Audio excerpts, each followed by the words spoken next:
are going for a whole hour. Straight dog talk and the song. Jump on in and speculate. Show up on time, don't be weak and late. We are community, so don't hate. And learn to cooperate. Monday, you already know we do this every Monday at 8 p.c.st. What are we talking about tonight?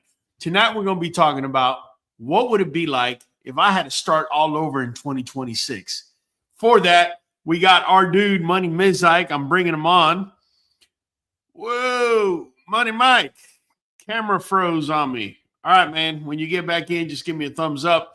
Real quick, I'll start going through some comments. All right, he's already coming in. I'll bring him in here in just a second. Going through some comments. We got Drippy. Had to hit that like button before I jumped in. QBN fam, what's going on? Number love, man. Appreciate it. Appreciate it. We're going to have a nice little talk tonight. Inserata, good evening, everybody. We got Dracula in the house. We got Nadies. What's happening, fam? Nice to get together. You got it. We got Flamingo Ape Bullies. Yo, Raul, keep doing what you do. Thank you, sir. Christina Higginson. Hello, hello, family. How's it going, young lady? And we got Nadies XLs. That's right. Let me bring in Money Mizike. Money Mike. What's up, bro? Man, love the background change, man. I like you switching it up on me. I love it, thing man. going on today, man. You know what I mean? Hey, it's all good, cold, man. It's cold in Arkansas today. Hey, it's cold in Texas too, bro. Let me just got down to about 19 today. Oof, well, we didn't get down that low, but let's just put it this way. It was about 2 o'clock and it was 54. So for us, that's freezing weather over here, man. Let's see. We got Prate King Bullies. Good evening, Bully fam. What's up, Prate King? Yes, sir. Leocadio Vasquez. What's good, fam? Happy Monday. Let's do this. I need to get better at prepping in 2026. I have 3 dogs or more. We're going to talk a little bit about that. Flamingo is crazy. All right. And 3 dogs now, says Liz Moore. So what we're going to be talking about tonight is what will we do, right? And Mike, you know, you're the newer one amongst us. So I want your insight, right? But if I had to start all over again today, now mind you, let me give you a little background on me, right? Just a little bit. I went ahead and pivoted about actually over a year and a half ago now, right? I made a pivot. Okay. So I was breeding XLs and I was breeding XLs off of this line right here with my girl, Aruba, our boy Fireball. Okay. I know he's a classic, but he was producing XLs. You know, we got all the way to triple champion 305 right here, champion in the ABKC, UKC, and also USBR. In fact, he was ranked in the top 10 for the UKC in order to go for their nationals, but for whatever reason, we couldn't get him in time. But you could see the line of dogs that we were coming along and producing. However, I felt that we needed more breed type in the head, which, by the way, I like Congo's head. I really do. But shorter, wider muzzle, that's what we're looking for. We're looking for the bigger head on the body. And thus, we made a pivot, okay? One of the first pivots, or one of the first dogs on board was our girl, Champion Sunshine, by the way. She champed out at 6 months, 17 days. Shout out to Devin. She's the one that had shown her, and Sunshine did phenomenal. We also brought in our girl, who we recently bred to Hector. Okay, and a lot of the puppy videos that you're seeing running around and whatnot is those pups off of that litter. Okay, and I'm saying all that to say that I pivoted a year and a half ago. Let's get a couple look at those pups. Well, I would, but I didn't really up. I got these pictures of the pups, but I haven't upped any recent pictures of them. I was watching your new pack video today, and I really like the way those pups are looking, man, and interacting with the pack. It's really neat. Well, I appreciate it. You know what? We're going to jump into that video a little bit later on. Just remind me, Mike. I definitely like to bring it up on YouTube. But the reason that I'm bringing up that I pivoted a year and a half ago and why I think it's important to this conversation is because I'm not far off from having pivoted, is what I'm trying to get at. Mm-hmm. So when you ask me, if you had to start all over again, what would you do? That's the conversation that we're about to have here tonight.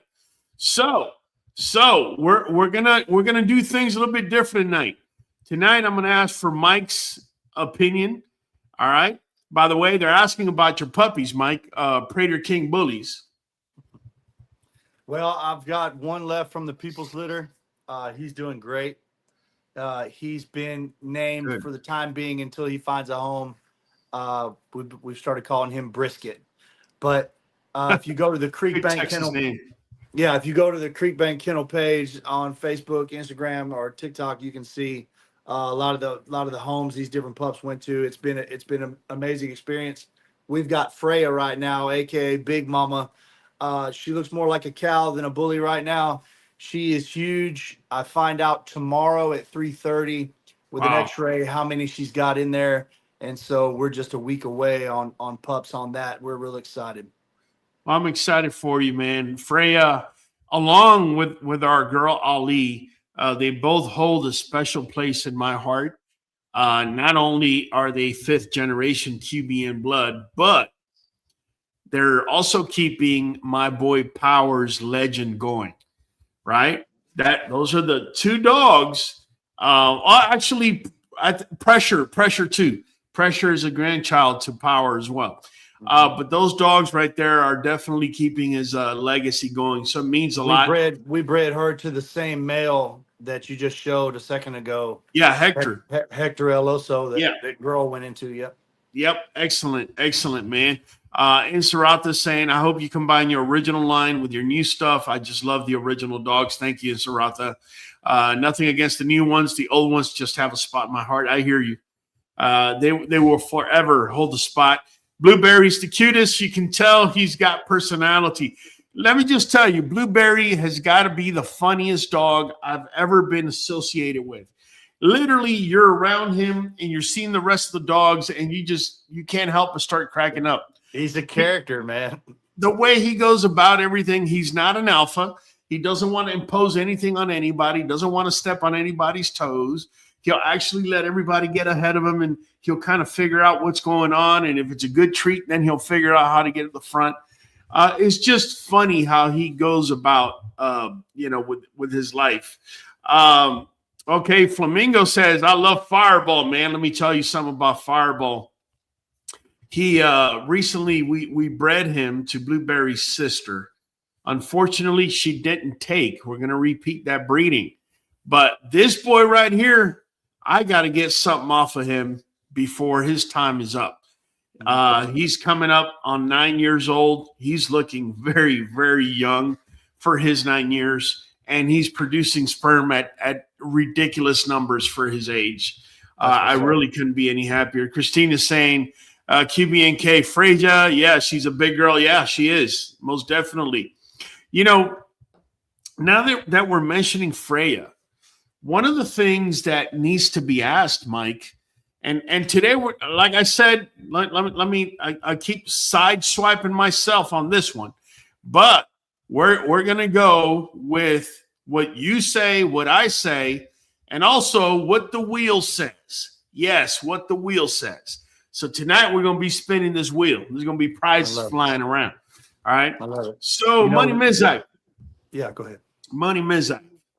Now, I'm going to ask you a question. I could care less which way you go with it. I already got a pre-made up answer in my head. But I need to ask you, if you were to start all over again, would you be starting with a female or a male in 2026? Why either? Well, me personally, I've got a farm here. I've got some land here, got plenty of room for the dogs. So I'm not in any kind of space restriction. So I would definitely be starting with a female. And why? Besides that is because I feel like if I select a female that has the breed type and pedigrees that I'm interested in, the lineage that I'm interested in, and what I'm actually looking at in front of me, between phenotype and health testing, man, where the dog is on point, then I know I can select the right male to bring in what I want that I don't have, and I'm already on my way. Whereas Okay. with a male, you're playing the opposite end of that game, and I prefer it in my situation to start with a female. So how would you start it? You started with one female, two females, three. Ideally, I'd like to have more than one. Yes, sir.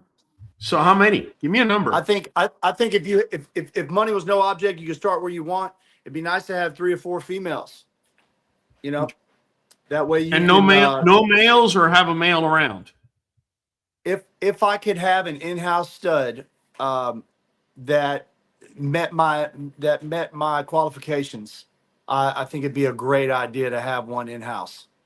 Okay. Yep, because I've dealt with this firsthand, nowhere near as many times as you have, but it's already been a headache to anybody that's dealt with it knows that getting semen shipped and getting it on time, because the females get in the peak of their ovulation at the worst times in the world. They get it on snow days, they get it on rain days, Sunday, they get it on holidays, Sunday, on Sundays. Yeah, Sunday, so it's like Sunday. it's really Sunday hard to get seems the to be the semen day. here at the perfect time if it's coming Right. from out of state or out of town. So to have at least a backup plan, if not a first string uh, stud here to use, is ideal for sure. Drippy Smooth got a question for you. He's saying, Money Mike, would you build your kennel before or after you get your girls? Well, I'm gonna tell you what, man. That's a really good question. So I kind of like, as long as you have a place for the dogs. Uh, in my opinion, man, I think you need to start somewhere that you can grow from. You don't want to be $150,000 into this huge facility and this slab and this building and temperature controlled, and you got all this going on. You got invested in 4 females and you haven't made a dollar. You got no network. You don't even know if you can breed successfully. You don't know if it's really for you, and you're all in already.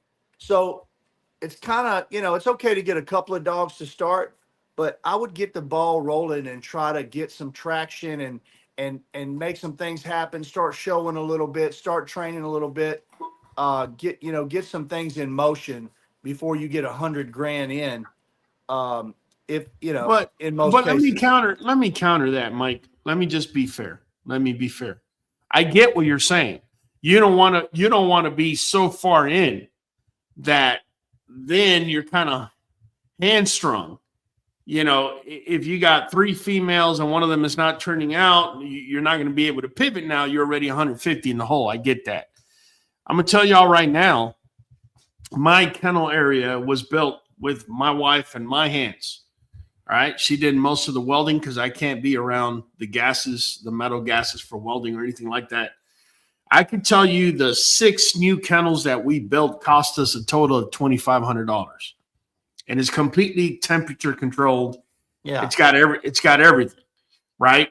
I will also tell y'all this, and I'm glad Mike, I'm making an interlude on purpose because I feel that this is what I can best attribute to this conversation.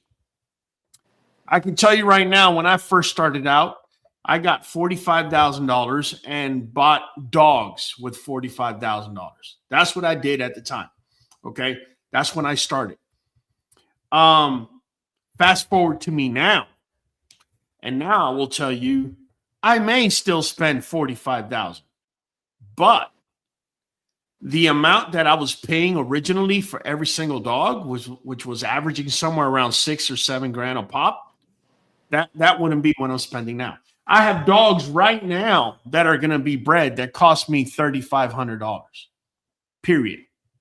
I guess to further explain, Yeah. I guess it depends on whether or not from the start you're able to get facilities, or if you need to make some profits off the dogs to even be able to do that. if you have the money, it'd be great to have a facility first. That way you can grow into it. Yes. If you can't afford that and you need to make, have a litter or two to to keep that ball rolling that way, then I'd say just start with a couple of dogs and grow into it there. But yeah, ideally, man, if you could have a facility with a little bit of extra room in it, you have your existing dogs and then you have some slots to fill. I think that would be a good place to start too. Ricardo Camarena says, I have my kennel. It's a good setup, ready for snow and summer. I got from Canine Kennel Store. I'm glad I got it first. All right, Camarena, I'll tell you what. I told y'all we're gonna be spinning the wheel today. Right, Camarena? So this is what we're gonna do, Camarena. I'm going to go ahead and give you a spin. Let's see where it lands. If it lands on, okay, so you got 2 browns. You got Nuvet. You got $100. You got 2 spin agains and a beanie. So, Camarena, this is for you, man, for answering within the scope of the conversation. Oh, there's $100. Man, Camarena, you already got me 100 down. No, that was close. That was close. All right. That was definitely close. So, look, let me tell you something. I just seen a comment by Kyle, out of all people, and I think it's a good comment. And he's saying, I would keep them in-house, right? And then you could breed, and then as you breed, you expand. Me personally, again, this is somebody who's been breeding now for 10 years, right? So you can't go off of what I did when I started, because if I was to start now, it's not going to be anything like how I did it then. So let me explain something to you guys. What Kyle is bringing up here, as far as breeding and setting it up at home and then expanding, is what 95% of people out there are going to do, right? Here is something that I was taught a very, very long time ago. And what I was taught was, if you're not going to go in with everything you got, then don't go in at all. That doesn't mean do not manage your money, do not just jump off a cliff. Doesn't mean any of that. What it does mean is this. I just recently expanded my facilities. I have been kicking myself in the head for the last month and a half since I expanded my facilities as to why I didn't do that in the very first place. Why is it? Because now I have close to 3,000 square feet now of concrete, right? Where whelping a litter by gating the area is so easy for me. Whereas before we had these inside kennels, and it's because you're going for the most economical and the thing that's making most sense. I'm out here changing out wood shavings 3, 4, 5 times a day. If you got puppies, you're going to be changing wood shavings out more times than you could even think of. We then went from the wood shavings. We went to the pads. Same stuff. All right. And then the pads, they're purposefully made so they don't fit the tray.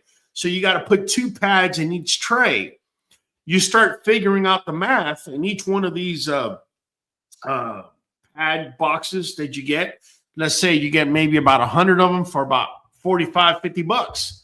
You start doing the math and you're realizing you're going through an entire box within 3 or 4 days, because these little puppies, they're peeing and pooping machines, guys, machines. I've never seen 1 pound of food go in and 8 pounds of food or waste come out on the other end. It's really hard to factor in how much they really use the bathroom until you've had to, until you're in the house with it, or in a place where you have to have pads or shavings down. It's hard to manage. Well, here's a secret to that too. Let me tell you, people don't realize this, but you have a higher incidence of 2 things.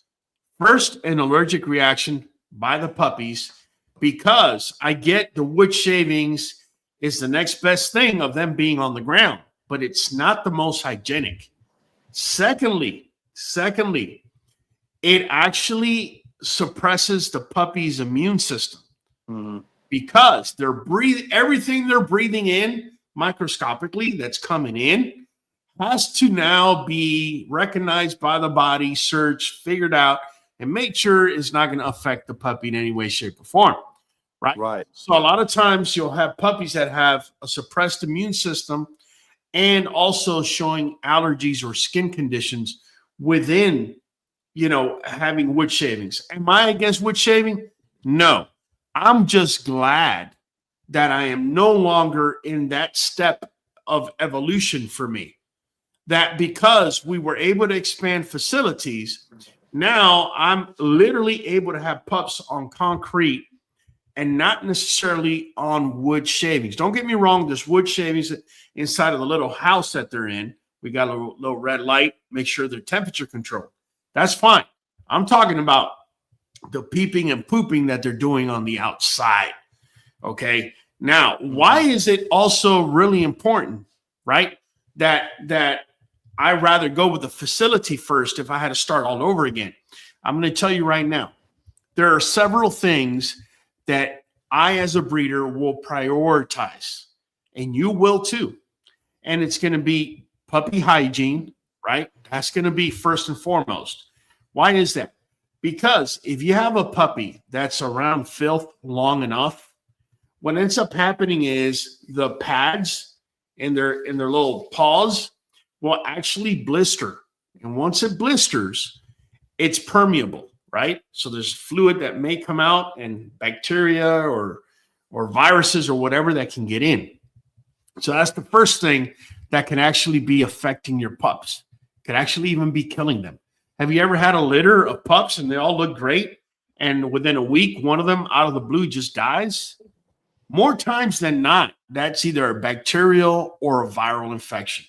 Yeah, I can say from my experience that I just had here that if they get any kind of little nick or any kind of, and you almost can't keep the puppy's nails cut enough to not have them sharp because they're so narrow anyway. And then they just, they just paw around on each other so much. I had one get an irritated fingernail, and anything that it touched, it was really hard to keep it out of it. And the other thing I was going to say is the pads. The mamas don't like the pads. So no, they'll rip them up. Yeah, when they want to take care of the pups, they start doing this, and what you get it all nice and neat and laid out and pretty in there, and mom comes in there and wads it all up, and then you're tripping over yourself. So, but yeah, their immune systems crash so easy. That toenail of that puppy, it caused that puppy to go. Like I came in and the puppy was lethargic, and starting to get like out of it, and I was like, whoa, what's going on? Looked over the dog really good. That toenail had got irritated. We ended up having to take measures pretty seriously then, and we're able to recover that pup. But just that little bitty, it wasn't even a cut. It was just like an irritated fingernail. And it took that puppy to the edge of life. But you got to realize they're born with a immature immune system. So anything that looks tiny to you, for them is huge. Also, realize this. Think about this. You have a 4-week-old puppy, and for 2 weeks, he has something going on his nail. That's a third of his life. We can't comprehend that because we're so far along. That's a third of, up to that point, it's a third of his life that an infection is going up against a suppressed immune system. So this is why being on top of puppies and hygiene is going to be primordial in your breeding program. Not only that, for your females. Now, I know what everybody's going to say. Well, you got to have hygiene for your females, and definitely you do. But if you're thinking pyometria is not going to happen, even though you got everything clean, you have another thing coming. You see, pyometria, yes, true enough, you're going to need bacteria in the vaginal tract to eventually make it up to the uterus and infect the female. We get that, okay? But the main contributor is not even that bacteria. It's the female's hormones. Female's hormones is going to make the uterus lining thicken. And the more it makes it thicken, the more odds you're going to have of having pyometria. Pyo means pus or infection, and mitria means uterus or matriz, uterus, right? So uterine infection or pyometria, right, is usually caused because it is forced upon the female herself due to hormones. So let me give you all an understanding. So in a gray wolf colony somewhere in a pack, the only two that are going to breed in a perfect world is going to be the alpha male and the alpha female. The betas are going to be around the alpha female, and when she pees and she lets out estrogen, they're going to smell it, and they're going to go into a false pregnancy. And the reason they go into false pregnancy is nature's way of guaranteeing the life of this particular breed or this particular species, because you're going to have 4 or 5 surrogate mothers, right, that are going through a false pregnancy, and they're going to be able to have milk and everything for the puppies to drink, so that if something happens to the mama dog, she dies when giving birth, or even after giving birth, she has to go hunt, right? She has to go eat. If something were to happen where she dies, there's going to be 4 or 5 moms that are going to be able to give milk. But here's the problem with those 4 or 5 moms. Every time they go through a cycle that they don't have puppies, the uterus gets damaged every single period. This leads us to a debate. When I first started breeding, right, I don't recall right now if it was the ABKC or the UKC, but one of the two, their main recommendation on their page was breed your female 4 times consecutively and then spay. Yeah, that was ABKC. And you would be like, what? What are they talking about? No, they know what they're talking about. What they're saying is you grab a female as a breeding age and you breed them 4 times in a row and then you spay. And the reason you breed her 4 times in a row is because if you breed her 2 times and then you skip the 3rd time and then you come here, that uterus is still going to be damaged every single time, regardless if she gets pregnant or not. In fact, the older she goes without getting pregnant, the more complications you're going to have. And more than likely, there's a higher chance of her developing pyometria. But my floors are clean. Yeah, I know they are. But I've said 100 million times, female reproduction is here in the head. This is why you'll go out in the street, you'll see a street dog with 15 puppies, and you're like, how the hell did that happen? I've bred my girl twice and she hasn't taken. Well, it's rather simple. That street dog is free. She doesn't have to ask permission of anything. She walks out, she does whatever she wants. That burden on their mind where they can only stay within a limited area or all that good stuff, that doesn't affect them. And in my opinion, that's one of the reasons why they're doing so well, because they're in a mental space that no dog that is in a home could understand until they're there, right? Just advantages and disadvantages. Let me catch up here with comments. Money Mike and his doggies are about to move into their own house, except for pressure. He gets to stay inside with mom. Everything they breathe in will affect the embark test, says Rio Grande. No, that will not affect the embark test. It will affect their immune system. So, you know, whenever you have puppies in an area and the sunlight's coming in and you're seeing the bunches of little, tiny little dust particles in the air, that's not good.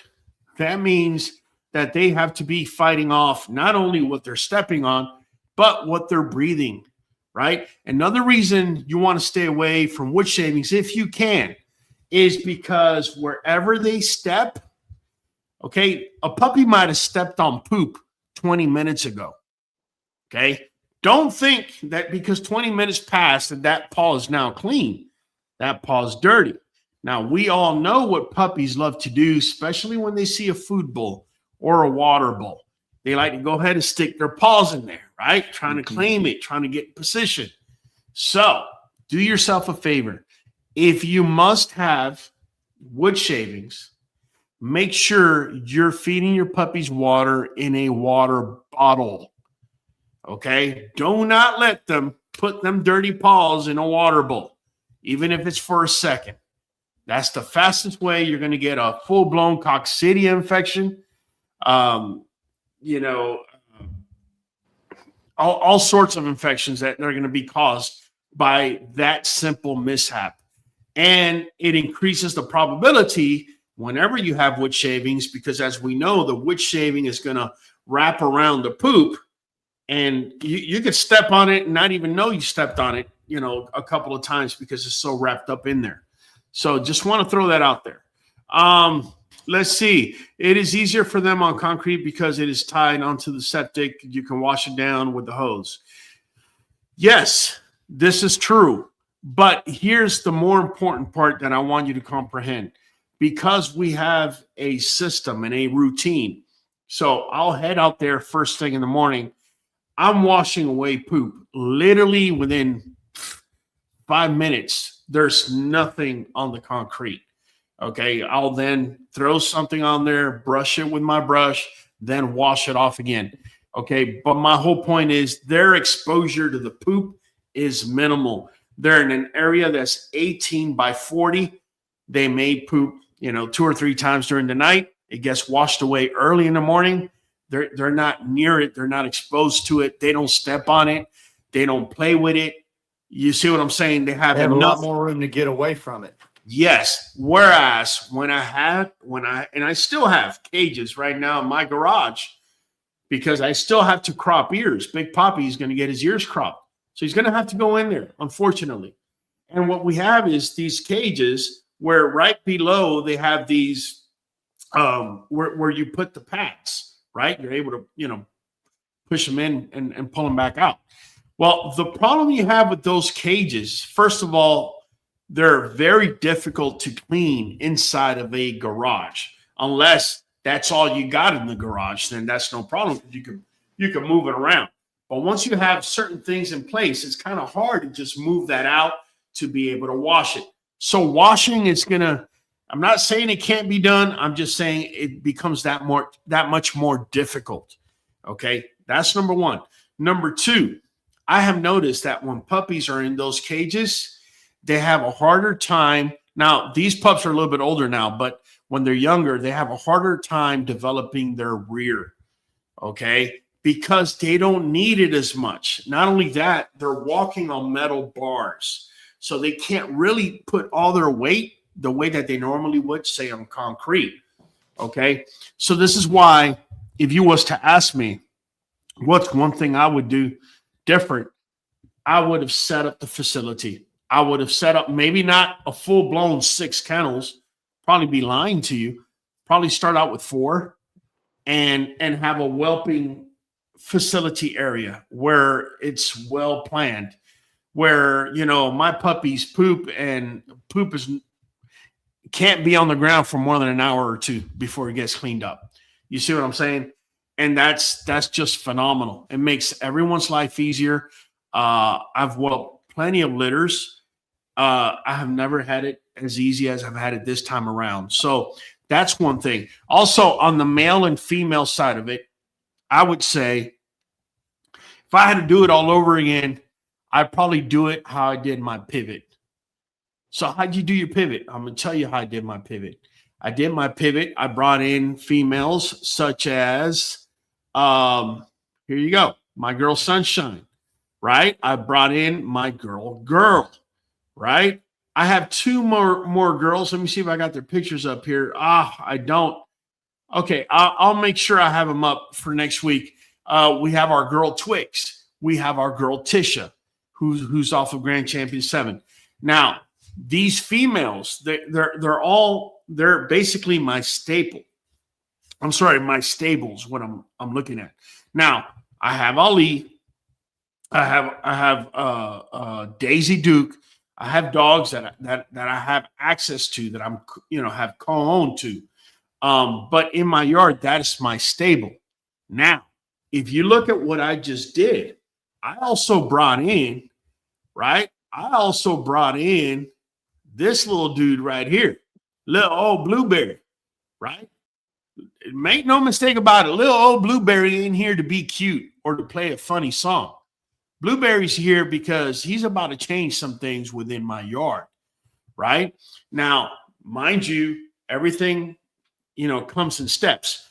But I'm saying all that to say, if I could start out with 3 or 4 females and have one male that I believe in, okay, that's good to start out. Even though I know that I may be studying out with other males, I want to keep this male in house because he's going to be progressing my inline, the blood I got in house. Is going to be getting progressed through him. Whatever I need from the outside, that's what I'm going to be getting studying to my females. If that makes any sense, okay. In the past, I probably would have told you just get yourself 4 females and 2 males and started out that way. I've evolved. I feel just 1 male, get yourself 4 females, and you can stud. Now, with that being said, Mike also said something that's really important. Studying is a pain in the ass. When the dog is not here, even if the stud owner does everything they're supposed to, even if they ship it when they have to, it's a pain in the ass. And I'm going to tell you why. Big time. Big You time. have Tell us all the reasons why, because there's a bunch. Well, but here's the main one. You have no control when your bitch decides that she is 100% ready to go. You have no control. So here's where the variables start coming in. So you have a dude over there that you either paid or you got to pay for him to ship the sperm to you. You got to hope that weekend is not like 4th of July weekend or Memorial Day weekend and he's got plans over there, right? Like or any other federal holiday that you can't get shipped. Right. Then normally FedEx will ship every single day for except on Sundays, right? I take it back. You can ship on Friday for Saturday delivery. That's it. You can't ship Saturday for Sunday delivery, right? So why am I bringing up Sunday? Because if your female decides that Sunday's the day that she's going to let it out, that means that you need to make a call on Friday, early morning on Friday, whether your bitch is going to be ready on Sunday. And that's a hard call because your bitch on Friday may be at I don't know, let's call it an 11. And now you're like, okay, she's at an 11. I figure she'll be a 13 by tomorrow and a 15 by the day after. Is she really? And nobody knows, right? So now you're stuck at making a call on Friday. Do I have them ship for me Saturday? Hold the sperm for an additional, 10 hours until it's Sunday and then hit her. Do you really want to do that? Or are you waiting and you can't ship Sunday either? Or you wait till Monday for them to ship so you can get it on Tuesday. And by then right. She may be at a 20. So hold up. Now, I know there's some people right now yelling at the TV. What about Southwest Airlines? Oh, yeah, we're going to get to that here in a minute. We're going to get into Southwest Airlines in a minute. Now, did you know that you can actually ship, right, airport to airport, right, through Southwest Airlines? So say you have your stud is in North Carolina and you need it to be shipped today. They can make it happen to where it's shipped today if it's early enough from North Carolina right here to Houston or up there to Dallas or Little Rock where Mike is at. All right. They can make that happen. As far as their fees, you're going to have to contact Southwest Airlines. I'm not going to jump into all that, but I do know you have to set up an account. You got to have everything ready. It's not the same day. We're just going to go there and it's going to happen. It doesn't work that way. You got to have it ready. But for those of you that don't know, you can use Southwest Airlines, and that will help because say you had a bitch that you weren't sure, and you have the machines and everything like I do, and you're able to test her, say, Sunday morning, they're able to ship Sunday morning, and you're going to get it Sunday evening. and she's ready to go. So just a heads up on that. We got a lot of questions, man. Let me start. Preach. All right. Good evening. All right. I'm just going to go quick. What's up, Raul? Waiting on the wristbands. La bendición, hermano. Jay's Bullies Inc. You did not get them. Do me a favor. Rewrite to Kyle and have him remind me. Give me your address again. I'll reship them, man. Rio Grande. Also remember pads. Shaving can trap coccidiosis. Yes. Amoebas. Yes. Your female can tolerate, but not the puppies. Is something you don't see. It can kill the whole litter. Yes. I'm also glad she brought this up.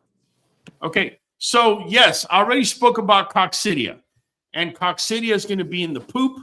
And it's when the puppy's paw, gets in the water or gets in the food and they consume it. That's how they're going to get coccidia. But here is a kicker. For those of you that want to reuse the female that just had puppies, you want to make sure that this said female is not inside of a container or anywhere where you're keeping the puppies with wood shavings. I strongly recommend that you do not keep her where you're keeping the puppies with the wood shavings. Think about it for a minute.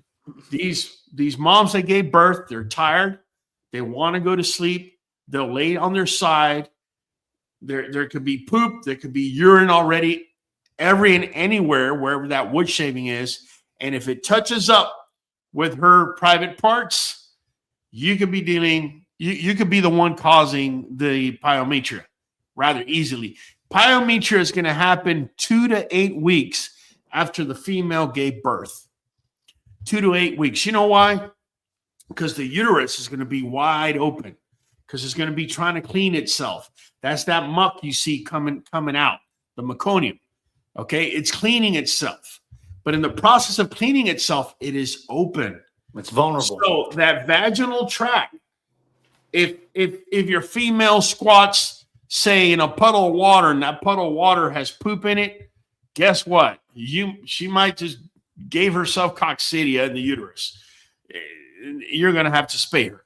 So my whole point is it's vulnerable at that time. Yeah. The best thing to do with pregnant bitches that you have, if you can, the most sanitary thing to do is have it to where they could jump onto something where they can lay down and chill because they don't have to be giving milk 24/7, right? And when it's time to give milk, they come down to the cleanest possible environment. In our case, we use kiddie pools. We get 3 kiddie pools per pregnancy, right? One, that's where the puppies and the mom is on. We got 2 clean ones, one drying and the other one just finished getting cleaned. And anything that happens, anything that gets dirty, we're now switching them just like that. No big deal. Okay. We decided to go with a like it's epoxy, but it's I dare say rubberized, something like you would put in a mechanic shop. So it's non-absorbent, and you can squeegee it. It's not porous at all, and easy to clean, and it's non-slip. And we're gonna put that on the floor in our new facility. Yeah, I'm gonna start messing with that this week. Whatever works, bro. And that sounds like it would work very well, actually. We got Drippy saying, what advice would you have for a new breeder who bought a female and a stud starting QBN and Money Mike? I understand your question, Drippy. I guess if Mike and I bought a female and a stud, I'm not sure what your question is. We're trying to answer it. We're trying to give you insight as to what we would do. Hold on. Kyle's going to bring in his translative prowess. Yeah, I'm a translator. They're just asking you as, hey, QBN and Money Mike, bring up the question again? Hold on, man. I just lost it, bro. Here it goes. What advice would you What advice were you giving a new breeder who had bought a female and a stud starting out? Like, what starting advice out. would either one of Okay, y'all? that's why he put Which out one over of- here. Okay, got you. Yes. Well, look, man, I think the advice that we're giving is don't go and get a male and a female. Like literally, that would probably be the one thing I would tell you not to do. I would more look. I'm not saying you can't do that and be successful, so I don't want to be misinterpreted either. It can be done. But if you're asking me my recommendation, I would say 2 or 3 females and a male. Not a female and a male. If I only had money for 2 dogs, it would be 2 females. Thanks. It wouldn't. It's not even a question, you know. So that's my best answer for that. Let me catch up to these comments. I'm sorry, guys. I'm jumping a little bit here. Let's see. Insurata, not been able to get my XLs pregnant, but my classics took right away. Yeah, XL females, they can become complicated. And the longer they go without getting pregnant, more complicated. Now, let me tell you guys this, because I feel like as I evolve, it's important I share this with you. You guys know full well I have been, I would say for the better part of the last 4 or 5 years, I've been saying don't breed your bitch until it's completely ethical on her 3rd heat. I've been saying that, all right? And I will tell you, me, Raul from QBN Kennel, will begin a pivot on that particular statement. And the reason I'm beginning a pivot is because whether the female gets pregnant or not, every time she has a heat, her uterus gets damaged. The probability of pyometria goes up, okay, every time she does it. So for all intents and purposes for us here, I'm going to start breeding my females on their 2nd heat, roughly at 18 months of age. That's what we're going to start doing. You know, these dogs, they're expensive. They're expensive to upkeep. We do have a program that is self-sustaining. If we continue to wait until 3rd heat before we do anything, we feel we're shooting ourselves in the foot, because we're already setting a precedence for that female's body to not be prepared to give birth. She's supposed to be more prepared to be a surrogate mother, and that's not what we're trying to do. So I'm putting it out there, so when you hear me speaking on this, I don't want to hear you say, oh, but I heard you say, yeah. I bet if I turn the clock back 5 years, you were saying something back then that you're not saying now, right? So we all evolve, and this is part of the evolution. And so I just want to make sure that we go ahead. I'm really glad you said that, because I think it's good for people to know that on any level, this is an ever evolving thing. You know, and even Raul is still growing and learning and developing his craft and developing, you know, his approach and gathering knowledge and still, you know, evolving. And that's something that if you're doing this right, you should do that always. You should always be growing and evolving and learning and finely tuning what you're doing. And it should continue to change. And it's good to see that. It's good for people to see, I think, that, you know, that at any level that still goes on. You know, Mike, irregardless, I will tell you guys one thing that would be a constant for me is I would have been feeding my dogs Nuvet, the green bottle, and NuJoint DS, regardless whether I'm starting with a male or starting out with a female.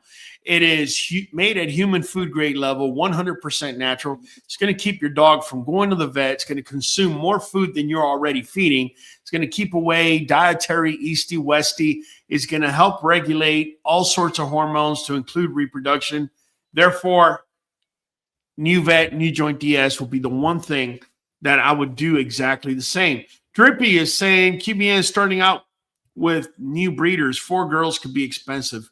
Trying to stud out. That's fair. What's the budget you recommend having to start out with a 4-girl, 1-stud program, including buying the dogs? All right. So let me tell y'all right now, in my mind, I feel that if 3,500 would probably be tops, I would be paying for a dog, probably $4,000 if it's that one dog. You know what I'm saying?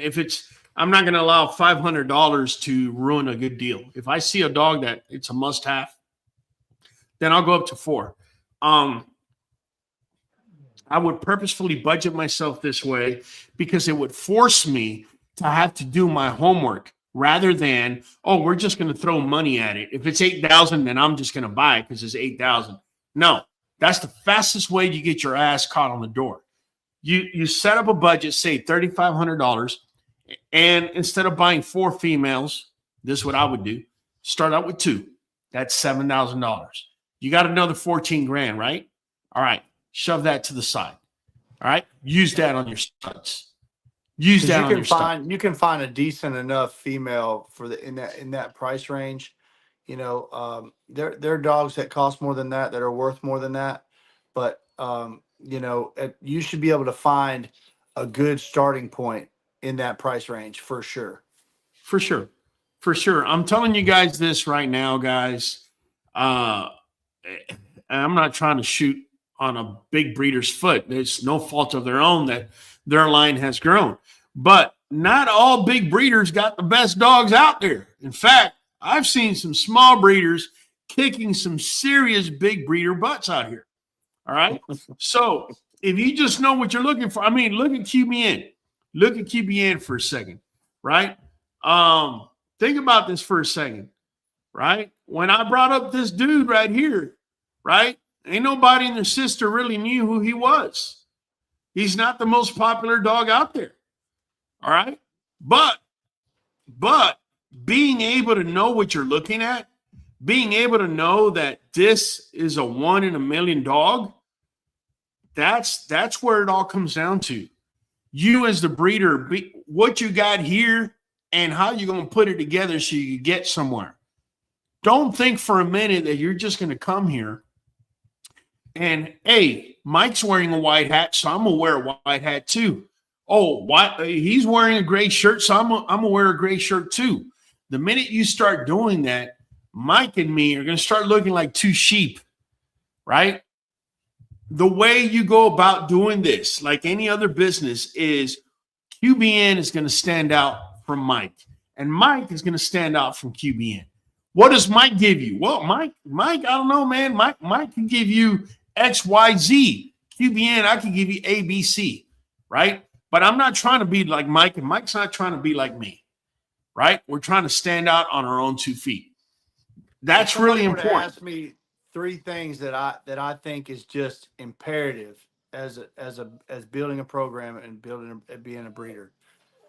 You've got to be willing to stand on your own mind, on your own decisions of you've got to be objective about what you have and what you don't have. You have to be able to say, I'm lacking these things. Yes. I need to bring in these things. I don't have these things, these breed types, these different things, right? And you need to look at what you honestly have. Never mind the hype. Never mind that. You need to know what you have and be able to accept it and accept what direction you need to go, what your next best move is. You also need to be able to pick puppies because you might do a breeding and get the best puppies. It could be the best puppy in the world and you give it away because you don't know which one to pick. And then somebody else has got your best production. That's right? That's the biggest thing a breeder must be able to do. I'm going to tell you this. I'm sorry to interrupt you, Mike. Your ability to pick puppies. Let me explain something to you. When you learn how to pick puppies, or at least you learn of what it is that you're looking for, it really opens up your potential. Because here at QBN, I might have 4 litters in a year.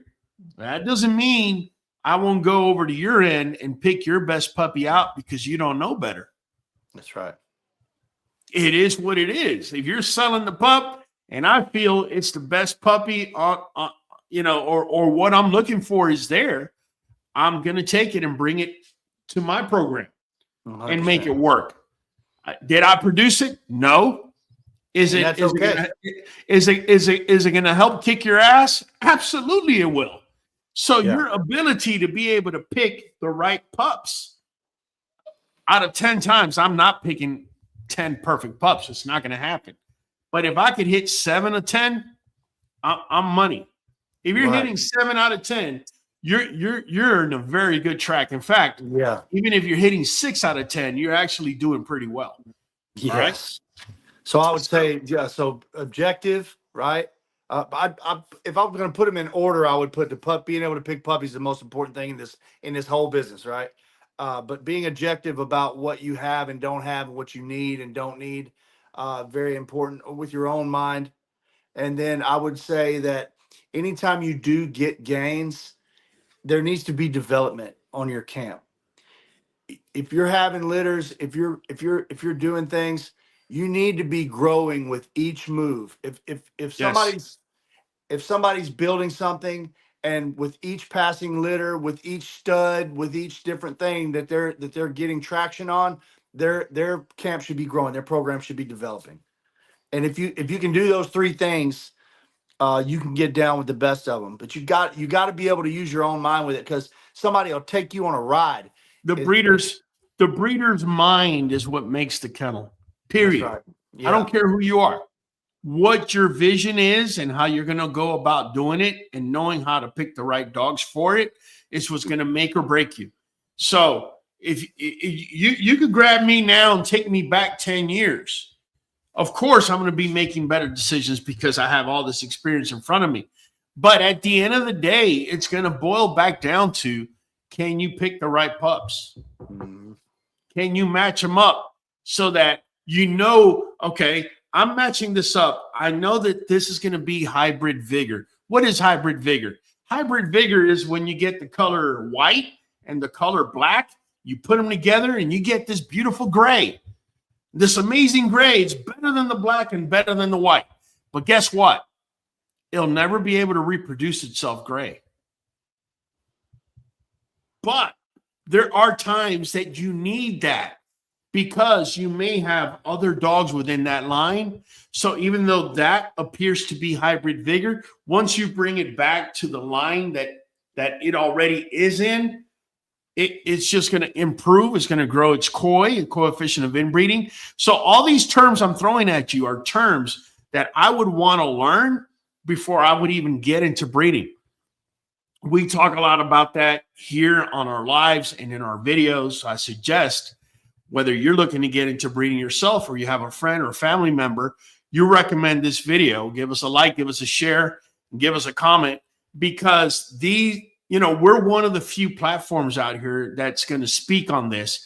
And I'm going to say this without knocking on anybody else, but you're going to notice we're going to speak on this without a phone, without, AI, without none of that.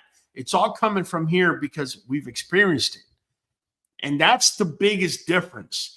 Anybody could be out here talking to you, and while I'm talking to you, I could have AI telling me to say this, to say that. And pretty soon, that's what we're all going to have. But when the fit hits the shan and you need something fixed, you better know who to go to and who's got the experience, rather than who's just reading off of a screen. It's two different animals, right? Everybody wants to call themselves a soldier until the bullets start to fly. Then all of a sudden, some of us want to, reconsider the term soldier is applicable, right? Bottom line. Let me see. Sean Wheeler, when are you picking out? Dogs, is the temperament important to you? Because that's what's the most important thing to me. Listen, temperament, even though I may not say it, it's probably the most important thing. And I'm going to tell you why right now. If I had a puppy that was born, that was aggressive from the moment he was born, and he was giving me the wrong signs that he's aggressive, that pup will be put down. He will not be going to anybody's home or any of that. I will sit there and reanalyze the pairing, see where the aggressiveness came out of the two, and whoever it was, it's getting eliminated. I'm not out here to reproduce any type of aggressive behavior or anything crazy like that. Temperament's so important that it's that's why it doesn't get mentioned, because it's automatic. It's non-negotiable. Like, correct. I don't even bend or flex with that at all. You know what I mean? It's got to have great temperament, period. I couldn't agree with you more, That's almost like, you know, going to buy a car and there's a 3-wheel car. No, they all got to have 4 wheels. If they got 3, it ain't gonna fly, right? Yeah. Drippy's saying it's Hollywood. Oh, my bad. Nadie says you guys set the blueprint, but it's up to the breeder to tailor it to what they're trying to produce. I don't know if I agree with that 100%, Nadie, because in this community, everybody wants to tailor it to something that doesn't look like anything that the standard is. It's all about chase me now. I'm hype. I'm hot right now. Come get it. And, you know, I can tell you there was a lot of dogs that were sold during COVID that in 2023 and 2024, people were trying to give away and trying to sell. Real big line, big name. Oh, this is Gucci, Bugatti, blah, blah, blah, beep, boop, boop. Give me $1,000 for it, please. I want to get out of this, right? So this is why it's important that you realize that you can put whatever name you want in front of a dog. If it looks like shit, smells like shit, it's shit. I don't care what name is behind it. That's right. If it looks good, if it shines like gold, if it's amazing when you look at it, I could care less what name you got behind it. I'm just keeping it real with you. Drippy says, Hollywood, what I mean is going to be hard for new breeders starting out now. And we not bringing up when you do a stud female and she don't take the monies out the door. That's right. And Drippy brings up a very good point. When you're studding to studs, here's the problem you got. If your female doesn't take, that stud owner, he pretty much has you firmly grab. He pretty much has your bank account firmly in his pocket, because he could then say, well, we're going to charge you for whatever, or my dog won't be available because I have another studding next time, you know, you need them or whatever. That's where things start getting complicated, is when your female doesn't take that first time.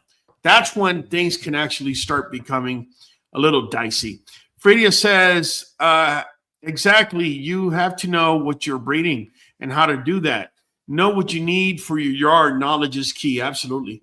This is where the breeder and his mindset is what determines. I'm going to tell you, Mike hit it on the head a minute ago.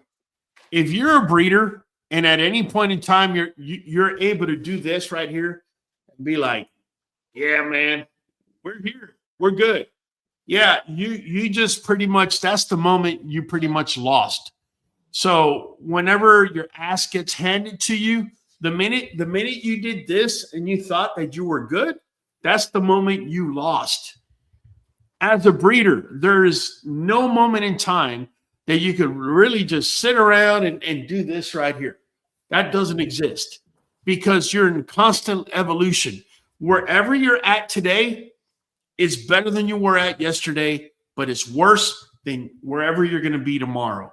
This is the mentality that we're always dealing with. So just bear that in mind. We got Prater. So starting with 4 females and 1 male, how you have them all fit into each other phenotypically and genotypically? Like, would 3 females and male match up with genotypes and the last female pheno? Or, okay, I know where you're going with this. So Prater, that's actually a good question. The way I did it when I first started is the same way I did it when I pivoted. And this is the key. You need a common denominator. So if you go to my girl Sunshine, right? Let me bring her up. You go to Chunshine over here, right? So Chunshine, she has, hold on, okay, she's got Rocco blood in the background. Okay, that's what she has. But so does Girl, right? So Sunshine and Girl, by the way, they're half sisters on the mom's side. They also got Lucky Luciano in the background. Okay, so what you do is you then make sure that whatever males you're going to be keeping, like this male here, we know he's got Rocco in the background. In fact, Blueberry here is a Brim grandson, right? And our girl, this girl right here is a Brim daughter. So she is Blueberry's auntie, right? Which it's crazy, right? But she also has that Rocco blood in the background, which Blueberry does. But so too does Sunshine. So too does my girl Tisha. So too does my girl Twix. So just having a common denominator, my friend, that's all you need to start it out with. Not and to add to that, not just a common denominator, but think ahead enough to find a common denominator that's the one you want, right? Like Right. that common thread needs to be the thread that you want it to be, and not just some dog that they all have in their pedigree, but like a direction that you're trying to go. This is correct. You need to, like in my case, like, let me give you a little bit of insight with me. For me, this right here, she is what I want to produce as an XL. Sunshine. Make no mistake about it. Yes, we're bringing in Hector because definitely I feel he fits her phenotype. He's going to give me more size. Make no mistake about that. But the extreme traits that Sunshine has, all right, along with Hector, because he also carries certain genes that she does, when they get together, they're going to give me something that's going to be synergistic. It's going to be bigger than both of them put together. However, Hector has Lucky Luciano in the background, and so does Sunshine. So I always make sure we have common denominators. I could care less. We could go back 3 generations. That's fine with me. Even 4, if there's inbreeding and line breeding involved.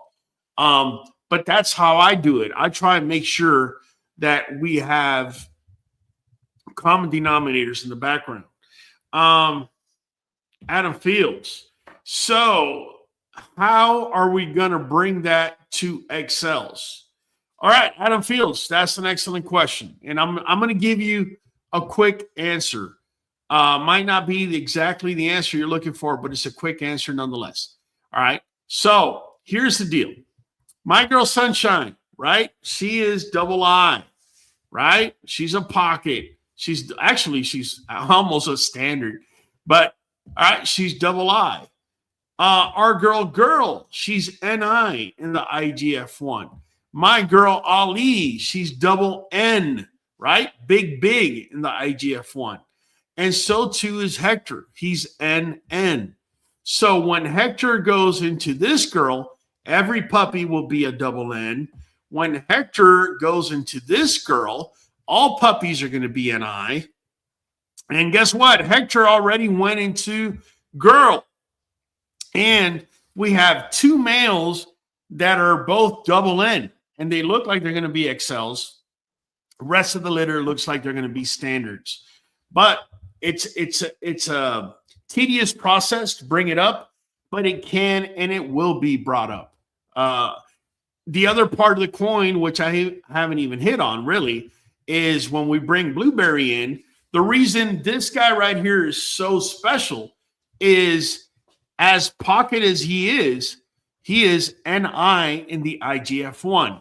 He can produce N for big. He can produce I for small. He can produce either. He's a hybrid. That's what he is. All right. Yeah. And that's what I don't want to say that that's necessarily rare for a pocket to be NI, but it sure isn't common. No, especially not his size. And then not in a pocket. Yeah. What is crazy about him, he's got the 2 low ALT gene. He's got the 2 double short muzzle gene. He's got everything that we're looking for. He's got, and we got it lined up. Now it's just a matter, literally, now it's just the table set. Now it's just playing tic-tac-toe. It's really that simple. Jimmy Herbert says, if I knew how to show you a picture of him, you would not believe how beautiful and obvious he is full-blooded. Oh, I bet, man. I bet. Listen, we did go a little bit over tonight. I hope you guys are not upset because of that. We really wanted to give you a little bit more insight as to how I would go about, how we go about starting over again in 2026. I would definitely, regardless if you're going to start out with however many females and males, I would definitely start out guarded economically. The first 6 months of 2026 are going to be very telling as to what the next year and year and a half, what the economic landscape is going to be like. So say you got the money to buy 4 females, go ahead and buy 2 and put the money to the side. All right. And see how they develop. If these girls are giving you exactly what you want at the 6 or 8 month mark, it's all right. You don't have to go buy another 2 girls. You can stick it out with these 2, stud them to the right studs, and then keep from there. All right. I'm just trying to set you guys up. So, no good live. Don't know what he's talking about. Gyra. I'm just trying to set you guys up so you don't set yourself up for failure. Walk with a lot of caution the starting 6 months of this year. What you got, Kyle? I thought we were getting off. Well, he was saying no. Is this a formal he said no, this was a good live. That's what he was saying. Yeah, because you were saying we're getting off. I was gonna say, man, like earlier, what you were talking about, hindsight is 20/20, and you coming into this might not be like anybody else. You knew you wanted to do this. You were going in head first. You were going to do this. So yeah, it would have been a lot different for you. And you had that money put aside. You were prepared. You were ready to go. Now, you know more now than you did then, but a lot of these people coming in, they're just now getting into this. They think they want to do it. They don't know if they want to do it. That's why I was saying, get a female that is a pet. Try to breed. You know, if you don't have that much money, try to breed that female with some stud, but put up at least don't go get yourself a pet. No, hold up. Don't go get yourself a pet. What I'm saying is have that whatever female, that breed quality female that you're going to get. Either way, if you don't go in the breeding route, you still have a nice American bully. They're good pets regardless, even if you kept it as a pet. No, they're excellent. What I'm saying is you would have to have a lot of money and put a lot of money up and do your research to really start out. Talking about. Kyle, you're absolutely right. This is why I'm saying instead of starting out with 4, save up for 4, but only buy 2. Keep the other money in. Wait until at least summer of 2026. Once you start seeing economic reports that things are getting better, then by all means go buy the 3rd female. But watch your pennies here the first 6 months of the year. It's going to be a little bit telling. But hey, start us out, Hollywood. It's your boy Hollywood Holland, your boy in the back of the queue, and we're catching you on the next one. Miguelito Higginson. Miguelito, Money Mike, man. Co-host with the most, QBN Kennel out of Arkansas, man. We'll be catching y'all on the next one. Guys, you already know we do this every Monday at 8 p.CST. I hope you learned something tonight. If you have any questions that we didn't answer, go ahead and drop them. I'll be answering first 20 questions after this live is done. Also, first 20 questions, you're getting a free spin on our next live. You might be getting some free Nuvet. It's been Raul from the queue. I'll be catching you on the next one. We are going for a whole hour, straight dog talk and the song. Jump on in and speculate. Show up on time, don't be weak and late. We are community, so don't hate.